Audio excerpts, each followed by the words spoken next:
2 Chronicles chapter 25. Amaziah was 25 years old when he became king, and he reigned 29 years in Jerusalem. His mother's name was Jehoadan of Jerusalem, and he did what was right in the sight of the Lord, but not with a loyal heart. Now it happened, as soon as the kingdom was established for him, that he executed his servants who had murdered his father the king. However, he did not execute their children, but did as it is written in the law in the book of Moses, where the Lord commanded, saying, "The fathers shall not be put to death for their children, nor shall the children be put to death for their fathers, but a person shall die for his own sin."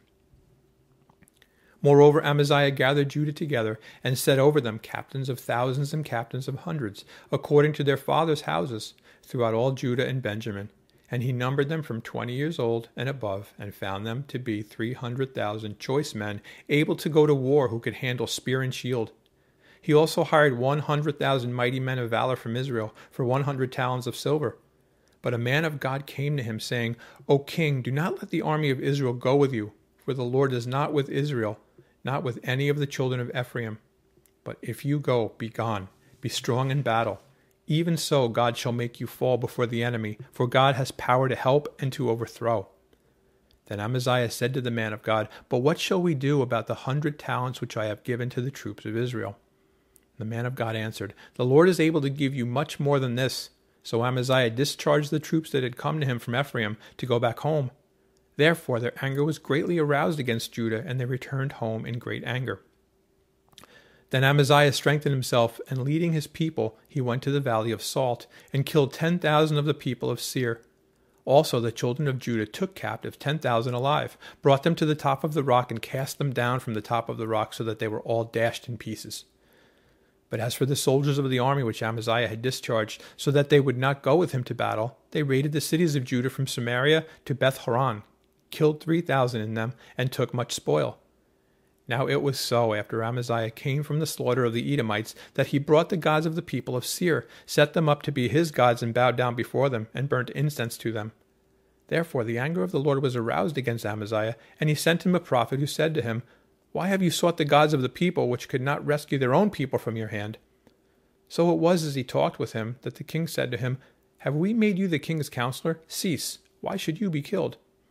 Then the prophet ceased and said, "I know that God is determined to destroy you, because you have done this and have not heeded my advice."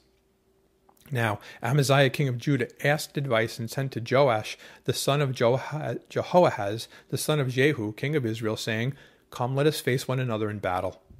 And Joash king of Israel sent to Amaziah king of Judah, saying, "The thistle that was in Lebanon sent to the cedar that was in Lebanon, saying, 'Give your daughter to my son as wife,' and a wild beast that was in Lebanon passed by and trampled the thistle. Indeed, you say that you have defeated the Edomites, and your heart is lifted up to boast. Stay at home now. Why should you meddle with trouble, that you should fall, you and Judah with you?" But Amaziah would not heed, for it came from God, that he might give them into the hand of their enemies, because they sought the gods of Edom. So Joash king of Israel went out, and he and Amaziah king of Judah faced one another at Beth-shemesh, which belongs to Judah. And Judah was defeated by Israel, and every man fled to his tent. Then Joash the king of Israel captured Amaziah king of Judah, the son of Joash, the son of Jehoahaz, at Beth-shemesh, and he brought him to Jerusalem, and broke down the wall of Jerusalem from the gate of Ephraim to the corner gate, 400 cubits. And he took all the gold and silver, all the articles that were found in the house of God, with Obed-edom, the treasures of the king's house, and hostages, and returned to Samaria. Amaziah the son of Joash, king of Judah, lived 15 years after the death of Joash the son of Jehoahaz, king of Israel. Now, the rest of the acts of Amaziah, from first to last, indeed, are they not written in the book of the kings of Judah and Israel? After the time that Amaziah turned away from following the Lord, they made a conspiracy against him in Jerusalem, and he fled to Lachish. But they sent after him to Lachish, and killed him there. Then they brought him on horses, and buried him with his fathers in the city of Judah.